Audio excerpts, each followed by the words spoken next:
Bismillah ar-Rahman ar-Rahim, alhamdulillah, wassalatu wassalamu ala Rasulullah. We continue reading from Imam Al-Ghazali's Juz al-Quran, the Juz al-Quran spares. And in the last two sessions, we read from Surah Al-Rahman.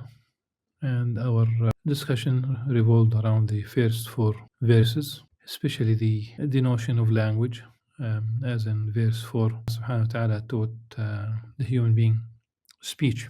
And we spoke about Chomsky's innate theory of language acquisition, that you need the biological device, if you will, which is true. You cannot speak without having an everyday language, your sound box. But of course, the tongue, the lips, the vocal cords, of course, and the ability to the neurons, the sides, the places in your brain, whether it's the front lobe, whether it's other parts of the brain, the pathways for speech. All of these are very important to understand. The cerebral cortex. We spoke about language acquisition. In all cases, with no exception, the social context is necessary. In fact, it's a precondition, except when it's a miraculous beginning, like Sayyidina Adam alayhi salam, who had no social context, no parents, no siblings, no family, no human beings. He was the first. So it was necessary that Allah subhanahu wa ta'ala will teach him language. And of course, Allah subhanahu wa ta'ala created in Sayyidina Adam alayhi salam the ability to speak in both cases. And it's through language. Language was very important for the divine commandment, the invitation to live in paradise. Adam and his spouse, Eve, of course, who's not mentioned by name, always his spouse. And the warning, the prohibition, all the garden was availed to Adam alayhi salam and his spouse. But there was one single tree that he should not have touched. And Satan used language to tempt Adam alayhi salam. And it's strange how, if you think about it, the biblical narrative in Genesis, Satan in the form of the serpent, the snake, whatever, whispering to and tempting Eve first, without the presence of Adam, putting more weight, more responsibility, shouldering really the fall, and for a long time, not in the Quran, dual suffix pronoun, making sure that we would never know who ate first based on the Quranic narrative. You might say shared responsibility, but in fact the Quran shoulders more responsibility on Adam alayhi salam.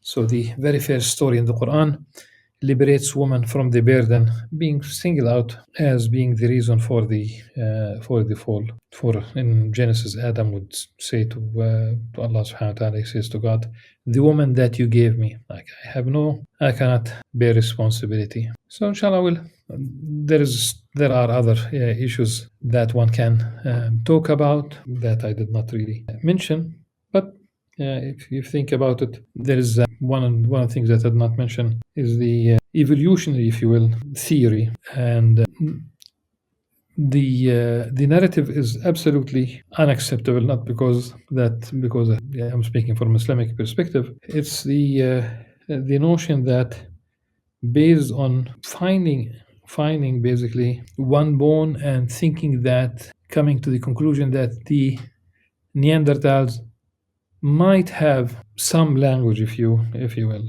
They found in Palestine a bone that it is attached to ligaments, to cartilages under the tongue. It is the hyoid bone, like a U-shape bone, the tongue bone sometimes, and to assume, if you think about it like this, with the Homo sapiens, I'm not subscribing to any category, but with the Homo sapiens, the presence of the same bone makes it possible for us to speak. But assuming that that bone belonged to the Neanderthals, they said that the Neanderthals, they might have some language. And I saw, of course, there's no possibility of having documentary about Neanderthals, but they kind of acted. And this is something that I do not appreciate really at all. Always when they speak about the Neanderthal, for example, as an example only, they will have a broad sticking forehead, hairy, almost like an orangutan.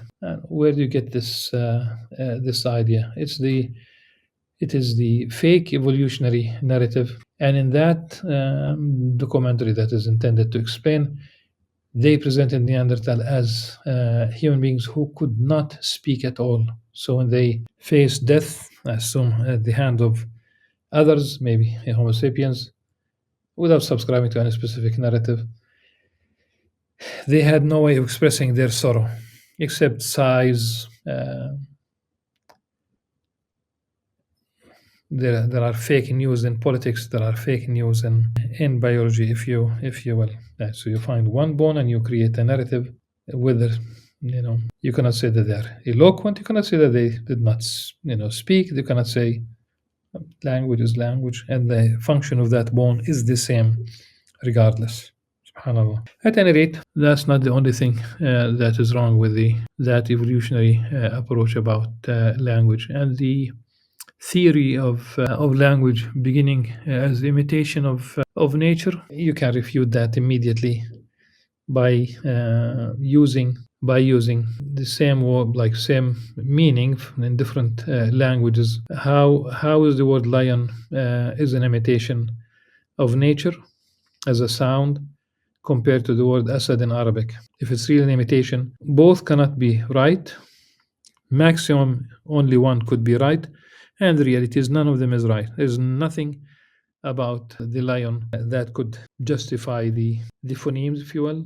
There's nothing about the word asad in Arabic at the same time that it's not an imitation of nature. The word tree in English and the word shajara in Arabic. I can add other languages to the picture. It's still the same. Hebrew is eitz, in Italian is albero. So here we have four different sounds for the same object, and nothing here is an imitation of nature. At any rate, an interesting topic. Well, shall move forward, inshallah, with verse 5. أعوذ بالله السميع من الشيطان الرجيم بسم الله الرحمن الرحيم الشمس والقمر بحسبان. So the sun and the moon, they travel with precision. And of course, if you talk about the sun and the moon, compared to, of course, they serve us, subhanallah, and of course, they serve the other creatures as well. Without the sun, whether you talk about algae, whether you talk about fish, you talk about animals, talk about plants, the flora and fauna, everything.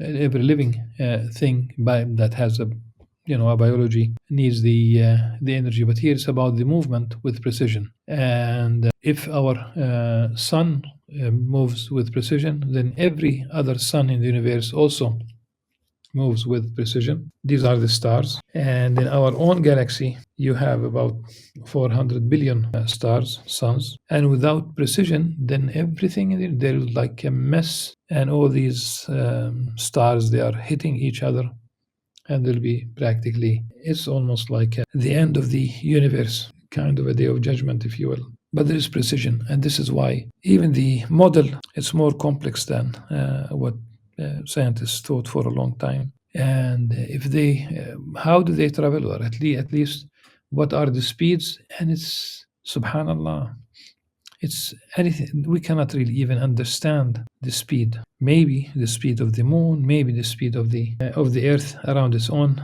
rotating around its own axis, if you will, because these are, relatively speaking, quote unquote acceptable. I'm talking about compared, for example, to either commercial aeroplanes, the large ones, or to jet fighters and what have you, and maybe other flying objects, rockets. The moon, the speed of the moon around the Earth is rotating around the Earth 2,200 miles per hour. The Earth around its own axis, 1,000 miles per hour, and around the Sun, 67,000 miles per hour. The Sun itself rotating around the galaxy, a galactic year, if you will. The speed is almost 500,000 mile per hour. Mile per hour.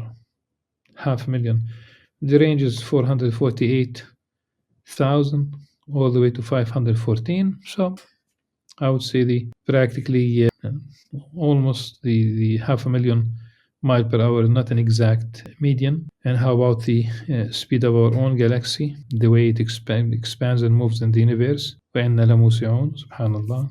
Allah subhanahu wa ta'ala said that He's expanding the universe 1.3 million mile per hour. Our galaxy is moving at that speed. Even at that speed, we are still getting close to Andromeda, so it's a complex. They expect like in 4 or 5 billion years to have a collision between both galaxies. I don't. Not that we know exactly when the hour. عند ربي, the hour, the day of judgment, but the most likely it is much sooner than that. بحسبان. All this because with precision. And if you talk about the language coming from NASA, for example, you talk about the universe being coherent, perfect, orderly, comprehensible. There's a precision in fact, they use precise, consistent. So we do have knowledge about.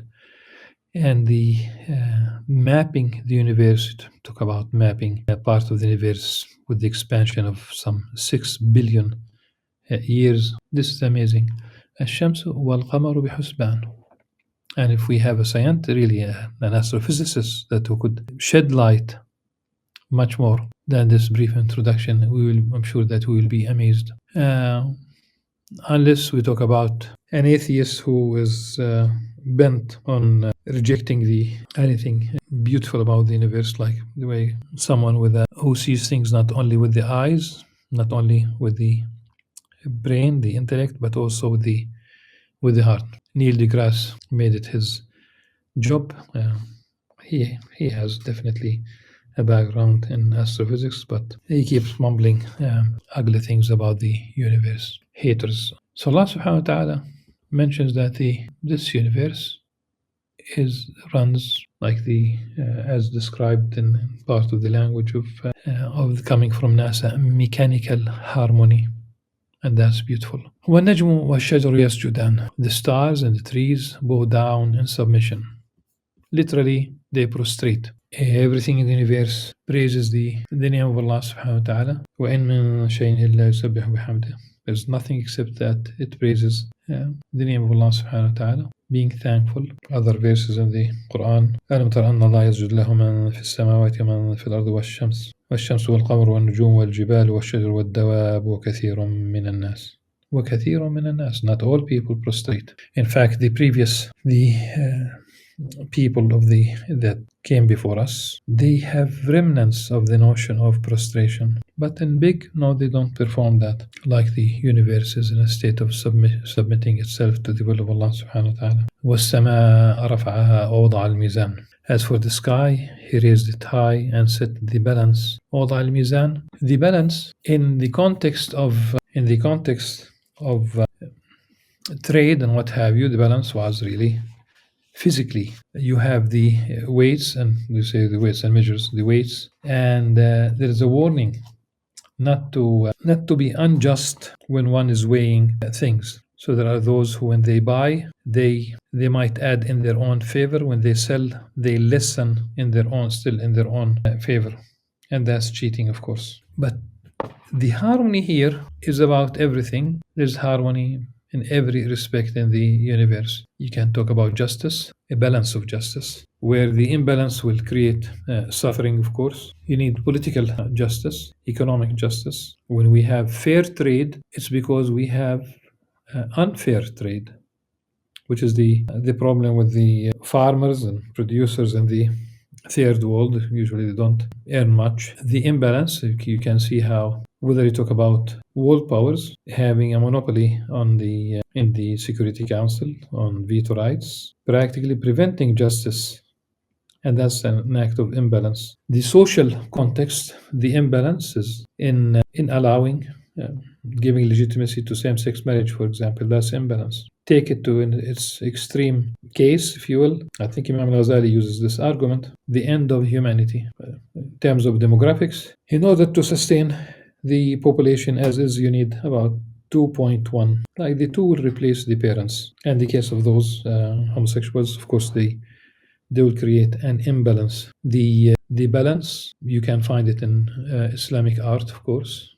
geometry, the balance, your relationship with, talk about spirituality, there has to be a balance. For example, the three companions of the Prophet ﷺ who went to his household asking about the Prophet's spirituality, if you will, what he used to do, and gathering information, and كأنهم تقالوها, and as if they belittled what the Prophet ﷺ used to do in terms of worship, of spirituality, and one of them pledged to stay up praying every night throughout his life, and the other one pledged to fast throughout his life, and the third one pledged not to ever get married, to have celibacy, if you will.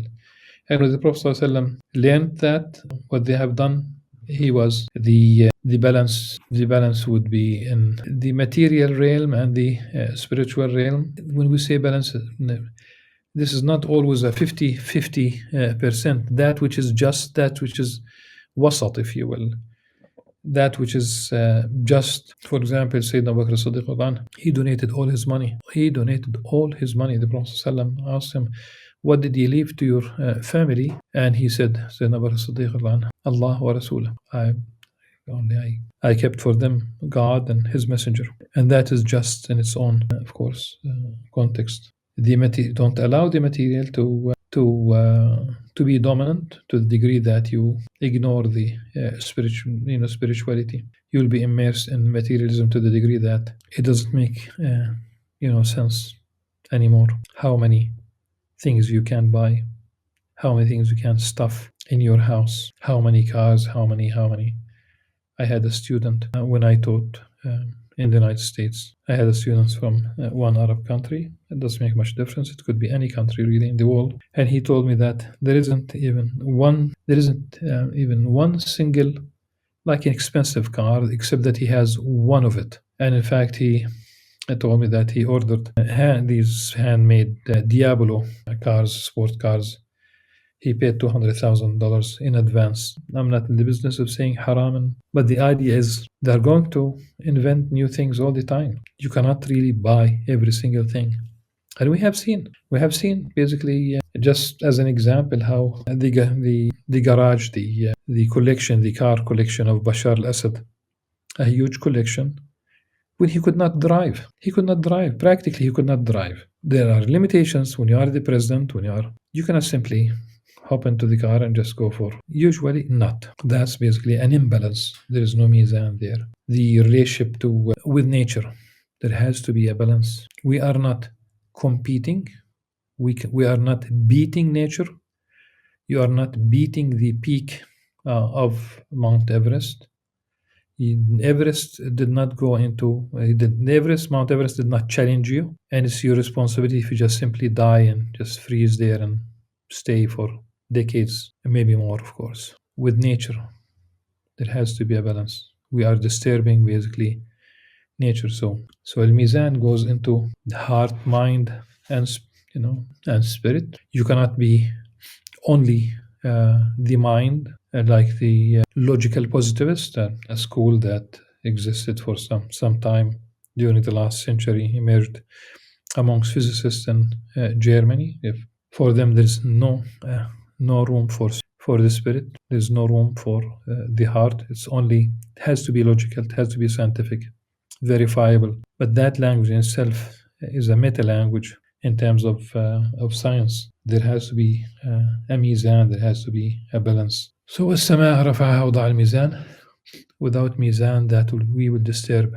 So the Adam alayhi salam becoming the Khalifa, not the political office, to be a vicegerent, to be a trustee of life on earth, it is conditioned upon two major aspects: not to kill, because the angels exclaimed about these two things. Why would Allah subhanahu wa ta'ala put someone on earth who's going to kill and cause corruption? Corruption here is an act of imbalance in every single aspect, whether it's the politics, economics, social order, arts, like in arts, name it. The obsession with nudity, calling people who commit adultery while people are filming them, pornography. Why would you call them artists? Simply they are people who are kind of documenting themselves committing adultery. ألا تطغوا في الميزان, so that you do not defraud the scales. وأقيموا الوزن بالقسط ولا تخسروا الميزان. Weigh with justice and do not give short measure. So this is about when the balance is really as that in trade. Shall suffice it for this particular session, and we'll continue بإذن الله عز وجل. Until then, سبحانك اللهم وبحمدك أشهد أن لا إله إلا أنت أستغفرك وأتوب إليك. السلام عليكم ورحمة الله وبركاته.